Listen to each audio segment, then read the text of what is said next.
everyone, this is Julie and I'm the farmer here at OurYardsFarm, and today I wanted to talk a little bit about weeding. Weeding is one of those tasks that I think most people hate and it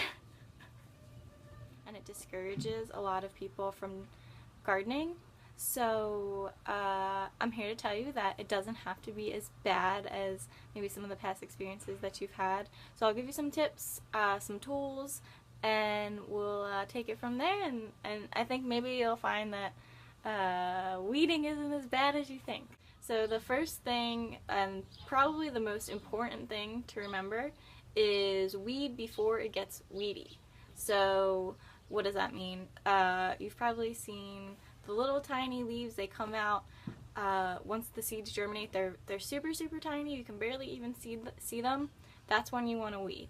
If you can go through and weed then, instead of having to go through when the weeds are, a couple feet high, I think that you'll find the job goes so much faster. So tip number one, weed before it gets weedy. The next tip is to plan your garden according to the equipment you have to weed. So if you have a 5-inch hoe, don't plant everything 3 inches from each other, because then your hoe won't fit in that space. Alright, so there are 3 main tools that I use when weeding. As a last resort, I will use my hands to hand weed. That's the least preferable option because it sucks the most. So I try to avoid that if possible. So if you do end up having to hand weed, the best thing that you can do is make sure you're using both hands, and you really just want to go in really fast and just rip and tear everything. And it doesn't have to be perfect. If you can get about 80% of the weeds, you should be all set.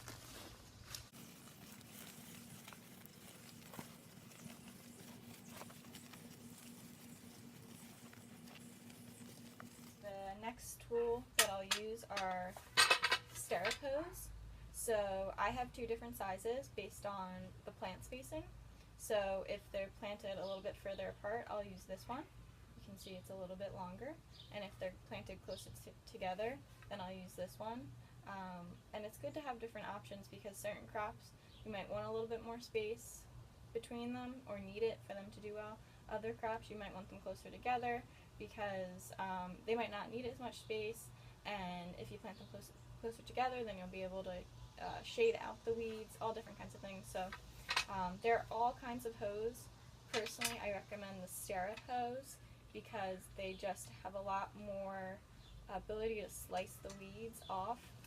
And the idea of the hoe is that you're basically running this blade.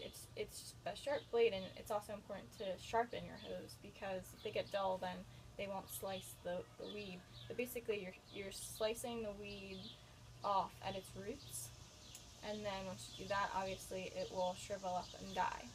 So these 2 are my primary weeding sources.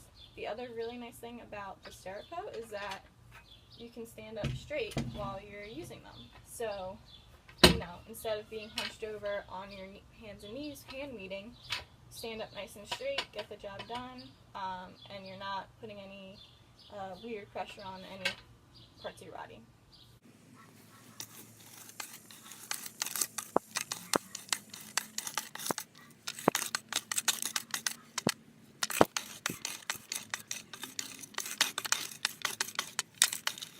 If I have a really big area that I need to weed, and if the plants again are spaced appropriately so that I can fit this mantis in, I will use this mantis. The one thing I don't like about it is it's gas powered, so it's not as good for the environment because you're putting out those fossil fumes into the environment. So I try to use this as a last resort. Again, if it's a really big space, if the weeds are really out of hand, sometimes you do just need to get the job done. So it is nice to have this. If the options are spend 4 hours hoeing, or maybe spend an hour or less, just running this through really fast. If it's a busy day, especially in the summer, it gets really hot, it gets really busy. So this is a really great tool to have. These run about $200, new, and you can also find them used as well. So like I said, it's just nice to have that. But again, if you plant the plants too close together, then you can't fit this in. So the number one thing after weeding before it gets weedy is to make sure that you're planting your garden appropriately based on the tools you have to weed.